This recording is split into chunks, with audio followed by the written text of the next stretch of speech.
আসসালামু আলাইকুম ব্যারিস্টার হাসান। ওয়ালাইকুম আসসালাম।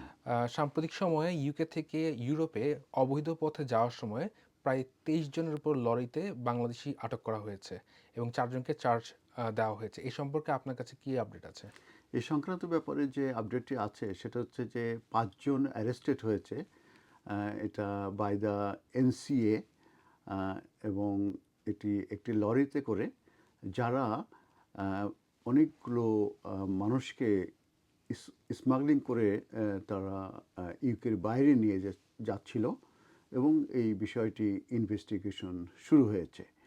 এবং এটা ৫ জনের বিরুদ্ধে অলরেডি চার্জ গঠন হয়ে গেছে, এবং ঘটনাটা ঘটেছিল 26th of January, on Monday.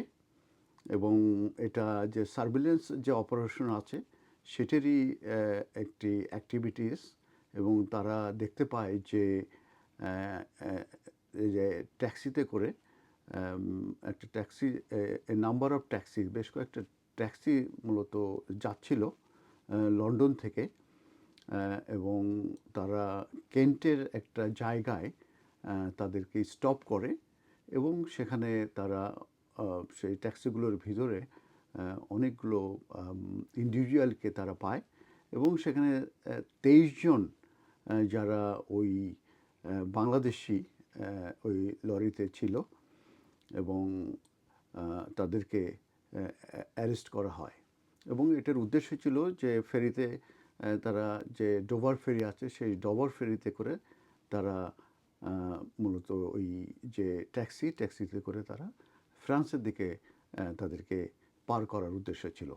তো এই যে ২৩ জন আর বাংলাদেশের ন্যাশনাল, যেটা বলছি, তারা ওখান থেকে অপলোডেড হয়, এবং তাদের ভিতরে একজনকে অ্যারেস্ট করা হয় by enforcement unit for immigration অফেন্সের জন্য। আর রেস্ট যারা ছিল তাদেরকে আর found to be in the UK legally, এবং তাদেরকে রিলিজড করা হয়। তো এই যে ট্যাক্সি ড্রাইভার, তাদের ভিতরে 43 ইয়ার্স ওল্ড একজন ছিল এবং 55 ইয়ার্স ওল্ড আর একজন ছিল, এবং তাদেরকে সেপারেটলি অ্যারেস্টেড করা হয়ে থাকে। এটার কারণ ছিল তাদেরকে সাসপেকশন করা হচ্ছে যে তারা ফ্যাসিলিটেটিং করছিল ইললিগাল ইমিগ্রেশন দেরকে। এবং এই যে 32 ইয়ার্স যে ওল্ড একজন রোমানিয়ার লরি ড্রাইভার ছিল, তাকেও মূলত অ্যারেস্ট করা হয়ে থাকে। তা একজন 43 ইয়ার্স ওল্ড যে ইন্ডিভিজুয়াল ছিল তাকে সাসপেক্টেড করা হচ্ছে যে সে রিং লিডার এই নেটওয়ার্কের, এবং তাকেও অ্যারেস্টেড করা হয়েছে লন্ডনের একটি লোকেশন থেকে, সেটা হচ্ছে নিউ ক্রস থেকে, লন্ডন এরিয়া থেকে। এবং অ্যারাউন্ড 30,000 পাউন্ড ক্যাশ তারা সিজ করেছে ফ্রম এ প্রপার্টি। তো এই অপারেশন যেটা সাপোর্টেড হয়েছে by the Metropolitan Police Kent এবং পোর্ট অফ ডোভার পুলিশ, তারা মিলিয়ে।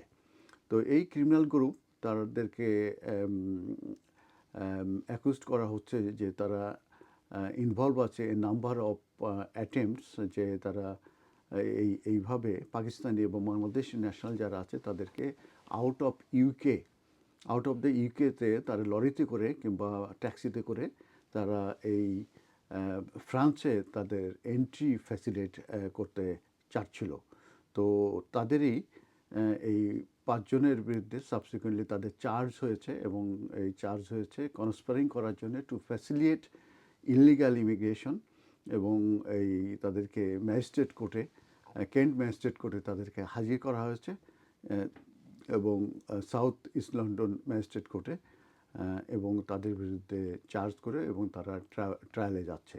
তো আমি যেটা বলেছি যে 23 জনের ভিতরে একজনকেই মাত্র অ্যারেস্ট করা হয়েছে, আর 22 জনকে যেহেতু লিগালি ছিল তাদেরকে ছেড়ে দেওয়া হয়েছে। অতএব যারা এই ইউকের বাইরে যাওয়ার চেষ্টা করছেন কিংবা করবেন তারা ভেরি কেয়ারফুল থাকবেন, কারণ এখন কিন্তু এই ধরনের এনসিএ যারা আছে তারা কিন্তু সিরিয়াসলি অ্যাকশনে যাচ্ছে, এবং এইভাবে তাদেরকে কিন্তু স্টপ করছে যাতে করে তারা ইউকের বাইরে যেতে না পারে। ধন্যবাদ।